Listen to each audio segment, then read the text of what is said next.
ఆకాష్ ఆలోచనలు వేగంగా గతంలోకి పరుగులు పెట్టాయి. ఎప్పుడో తన చిన్నతనంలో తన తల్లికి ఉండేది మాన్స్టర్ టీమ్ సెక్యూరిటీ. ఆ తర్వాత కొంతకాలానికి ఆ టీం కనుమరుగు అయిపోవడం కూడా గుర్తుకొచ్చింది. బట్ కారణాలు తెలుసుకునే వయసు కానీ అర్థం చేసుకునే మెచ్యూరిటీ కూడా అప్పుడు అతనికి లేదు. గతం తాలూకు ఆలోచనల్లో ఉన్న ఆకాష్ని కుదిపి, ఆకాష్, నీకు ఇంపార్టెంట్ విషయం చెప్పాలి. బట్ నీకు తెలుసు అన్నట్లు ఎవ్వరికీ తెలియకూడదు గంభీరంగా చెప్పాడు శ్రీనివాస్. మెల్లగా ఈ లోకంలోకొచ్చి ఏంటి అన్నట్లుగా చూశాడు ఆకాష్. మిత్ర గ్రూప్ కంపెనీస్ మాత్రమే కాదు, ఆ ఫ్యామిలీకి సంబంధించిన 1000 కోట్ల ప్రాపర్టీస్ నీ పేరు మీదున్నాయి ఆకాష్. వాటన్నిటికీ నువ్వే బాస్వి అంటూ అసలు మ్యాటర్ బయటపెట్టాడు లాయర్ శ్రీనివాస్. వాళ్ళమ్మ ఆలోచనల్లో ఉన్న ఆకాష్కి శ్రీనివాస్ చెప్పింది సరిగా అర్థం కాలేదు. అంకుల్, ఏమంటున్నారు మీరు అని షాకింగ్గా కళ్ళు పెద్దవి చేసి అడిగాడు ఆకాష్. అవునాకాష్, నువ్వే మిత్ర వ్యాపార సామ్రాజ్యానికి కుటుంబానికి బాస్వి. ఎందుకు ఏంటి ఎలా అంటే నాక్కూడా తెలీదు. బట్ ఇప్పటినుండి నువ్వు వేసే ప్రతి అడుగు ఆచితూచి చాలా జాగ్రత్తగా వేయాలి. నువ్వు తీసుకునే నిర్ణయం వెనుక ఇప్పుడు నీ ఒక్కడి లైఫే కాదు, కొన్ని 100 ఫ్యామిలీస్ ఆధారపడున్నాయి సీరియస్గా చెప్పాడు శ్రీనివాస్. మిత్ర ఫ్యామిలీలో ఉన్న వాళ్ళందర్నీ కాకుండా తాను మాత్రమే ఆ ఎస్టేట్ అన్నిటికీ వారసుడిని ఎలా అయ్యాను అనేది ఆకాష్కి అంతుచిక్కని ప్రశ్నలా మారింది. ఇది నీకు తెలియకూడదని చాలా సీక్రెట్గా ఉండాలని రాజశేఖర్ గారు నన్ను హెచ్చరించారు. కానీ రాజశేఖర్ గారి మైండ్లో ఏమి రన్ అవుతుందో తెలియదు కాబట్టి ముందు జాగ్రత్తగా నిన్ను వార్న్ చేస్తున్నాను. అది కూడా మీ అమ్మ మీదున్న అభిమానం కారణంగా. నువ్వు మోసపోవడం నాకిష్టం లేదు అని స్థిరంగా చెప్పాడు Srinivas. Thank you for the information uncle. Rajasekhar ఆలోచన ఏదైనా కానీ నా మీదున్న బాధ్యతను నేను సరిగా నిర్వహిస్తాను. అండ్ మా అమ్మకి ఆ గతి పట్టించిన ఎవ్వర్నీ వదిలిపెట్టను అని చెప్పి హడావుడిగా వెళ్ళిపోయాడు ఆకాష్. ఆఫీస్ క్లోజింగ్ టైంకి ఇంకా 10 మినిట్స్ టైం ఉంది. ఆకాష్ ఆఫీస్ దగ్గరికి వెళ్లేటప్పటికీ మీరాని పికప్ చేసుకోవడానికి వివేక్ కూడా అక్కడికొచ్చాడు. ఏంటి బ్రదర్, డైలీ కార్ రెంట్కి తీసుకోవడానికి బదులు మామని ఒక కొత్త కార్ కొనేవు మనష్ కదా అని వెటకారంగా అన్నాడు వివేక్. బయటకలా అన్నాడే కాని ఆ రోజు గోవిందరాజు పిఏ కార్ కీస్ ఇవ్వడం వెనుక ఏదో సీక్రెట్ ఉందని అనుమానం కలిగింది. అది ఏమాత్రం యాక్సెప్ట్ చేయలేక అసలు వాళ్ళిద్దరి మధ్యలో ఉన్న రిలేషన్ ఏంటో తెలుసుకోవాలన్న యాంగ్జైటీ పెరిగింది. వివేక్ ప్రశ్నకి ఆకాష్ చిన్నగా నవ్వాడు తప్ప ఆన్సర్ చేయలేదు. ఆ నవ్వు చూసి వివేక్కి కోపం ముంచుకొచ్చింది. రేయ్, అంత బలిపేంట్రా, అడుగుతుంటే ఆన్సర్ చేయకుండా వెళ్ళిపోతున్నావు అని అరుస్తూ తన స్టేటస్ చూపించాలనే ప్రయత్నం చేశాడు వివేక్. నువ్వడిగిన క్వశ్చన్ సరిగా ఉంటే ఆన్సర్ చేసేవాణ్ణి, బట్ నువ్వడిగిన క్వశ్చనే రాంగ్, ఇంకెలా ఆన్సర్ చేస్తాను అని కూల్గా చెప్పి లోపలికి వెళ్ళిపోబోయాడు ఆకాష్. అంతలోనే ఐశ్వర్య ఆకాష్ దగ్గరకొచ్చి, ఆకాష్ వచ్చావా, సరే వెళ్దామా అని పొలైట్గా అడిగింది. ఐశ్వర్యాన్ని చూడగానే వివేక్ ముఖంలో ఒక రాక్షస నవ్వు ప్రత్యక్షమైంది. వివేక్ పక్కనే ఉన్న మీరా కూడా వెటకారంగా నవ్వుతూ, ఏంటైషూ, కొత్తగా వేరే జాబ్ కూడా మొదలుపెట్టావంట కదా? అదే, నీ అందం ఎరగా వేసి చాలా పెద్ద పెద్ద డీల్స్ మన కంపెనీకి తీసుకొస్తున్నావంట కదా. గుడ్ గుడ్, అలాగే కంపెనీని పైకి తీసుకురా అని అసహ్యంగా అంది. మీరా వాయిస్ వినగానే ఆగిపోయిన ఆకాష్ ఐశ్వర్యాలకి ఆమె మాటలు వింటుంటే కంపరంగా అనిపించింది. మీరా అలా మాట్లాడ్డానికి వెనుక కారణం ఎవరన్నది ఐశ్వర్యకు అర్థమైంది. ఏం మాట్లాడుతున్నావు మీరా? మన ఐషు ఎలాంటిదో నీకు తెలుసు కదా, నువ్వేదో పొరపాటు పడుతున్నావు అని ఓవరాక్షన్ చేస్తూ అన్నాడు వివేక్.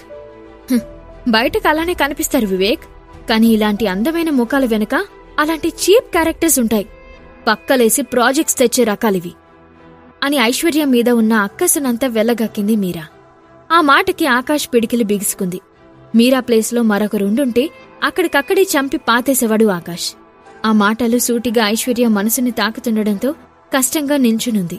చచ్చా, ఐషుని పెళ్లి చేసుకునుంటే ఈరోజు ఆకాష్ ప్లేస్లో నేనుండేవాణ్ణి.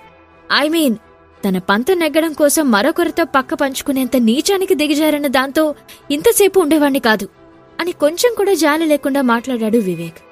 ఆ మాటకి ఆకాష్ వివేక్ని లాగిపెట్టి కొట్టాలని చూశాడు. కాని ఐశ్వర్య అతన్ని చేయి పట్టుకుని వద్దండంతో వెనక్కి తగ్గాడు. హా వివేక్, ఇక్కడ జరిగేవన్నీ తాతయ్యకి తెలిసిన మరుక్షణం ఏం జరుగుతుందో తెలుసు కదా అని ఇండైరెక్ట్ గా ఐశ్వర్యాన్ని బెదిరిస్తూ అంది మీరా. ఐశ్వర్య ఆవేశంగా ఆఫీసు లోపలికి వెళ్ళింది.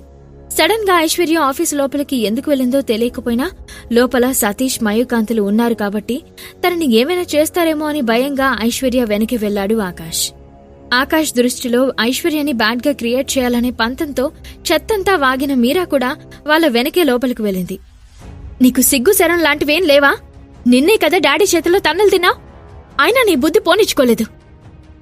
కళ్ళ నిండా నీళ్లతో అసహ్యంగా అంది ఐశ్వర్య. పవన్ విసుగ్గా కాలర్ విడిపించుకుంటూ, ఆడదానివి నువ్వే అంత పంతంగా డీల్ ఓకే చేయించుకునొస్తే మగాణ్ణి నేను చేతులు ముడుచుకుని కూర్చోవాలా అని పొగరుగా అన్నాడు పవన్. ఆకాష్ సైలెంట్గా బయట ఉండిపోయాడు. ఐశ్వర్య ఈ సిట్యుయేషన్ని ఎలా హ్యాండిల్ చేస్తుందో చూడాలని అక్కడే ఆగిపోయాడు. బట్ ఆకాష్ అక్కడే ఆగిపోవడంతో ఐశ్వర్య మీద కోపంగా ఉండడం వల్ల తన దగ్గరికి వెళ్లకుండా దూరంగా ఉన్నాడని భ్రమపడింది మీరా. అయినా నిన్ను మళ్ళీ ఎవరు ఆఫీసులోకి రానిచ్చారు అని సాధ్యమైనంత వరకు తన కోపాన్ని కంట్రోల్ చేసుకుంటుంది ఐశ్వర్య. ఒకరు రానిచ్చేదేంటి, ఇది నా ఆఫీస్, చూస్తుండు. జస్ట్ కపుల్ ఆఫ్ డేస్ నీ న్యూ సివిల్ టీంని అండ్ నీ కంపెనీని, ఈ ఆస్తి అంతా నా గుప్పెట్లోకొస్తుంది అని తన ఒరిజినల్ క్యారెక్టర్లోకి వస్తూ అన్నాడు పవన్. ఆకాష్ కోపంగా పవన్ని చూస్తూ, వీడికింత ధైర్యం ఎలా వచ్చింది? సార్ అంత స్ట్రాంగ్గా వార్నింగ్ ఇచ్చిన తర్వాత కూడా వీడు మళ్ళీ ఆఫీస్కొచ్చాడంటే ఏదో బలమైన కారణమే ఉండుంటుంది అని అనుకున్నాడు. మీరా తన పక్కనే ఉన్న వివేక్తో మాట్లాడుతున్నట్లుగా, పెదనాన్న అన్నయ్యకి ఈ ఆఫీస్ దరిదాపుల్లో కూడా రావద్దని వార్నింగ్ ఇచ్చినా ఎందుకొచ్చాడో తెలుసా అని అడిగింది. మీరా ఏం మాట్లాడుతుందో తెలియని వివేక్ బ్లాంక్గా చూశాడు. మీరానే మళ్లీ మాట్లాడుతూ, ఐశ్వర్య ఎలాంటిదో తెలిసి కూడా తన చేతుల్లో ఇంత పెద్ద ప్రాజెక్ట్ ఉండడం అన్నయ్యకిష్టం లేదు. అందుకే డాడీ తాతయ్యతో మాట్లాడి ఈ కంపెనీలో అన్నయ్యకి ఉన్న షేర్స్ ని అడ్డుగా పెట్టుకుని మరీ ఆఫీస్కొచ్చాడు. ఈ కంపెనీ అంటే అన్నయ్యకి అంత గౌరవం అని సిన్సియర్గా చెప్పింది. చంద్రకాంత్ ఎవరి మాటైనా వింటాడు అంటే అది కేవలం వాళ్ళ నాన్నది మాత్రమే.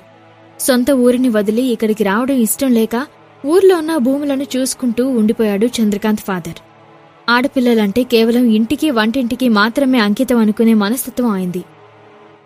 తండ్రి అంటే చంద్రకాంత్కి ఎనలేని అభిమానం, గౌరవం. ఒకప్పుడు తండ్రిని అడ్డుగా పెట్టుకుని చంద్రకాంత్ కంపెనీలో షేర్స్ తీసుకున్నాడు మయూకాంత్.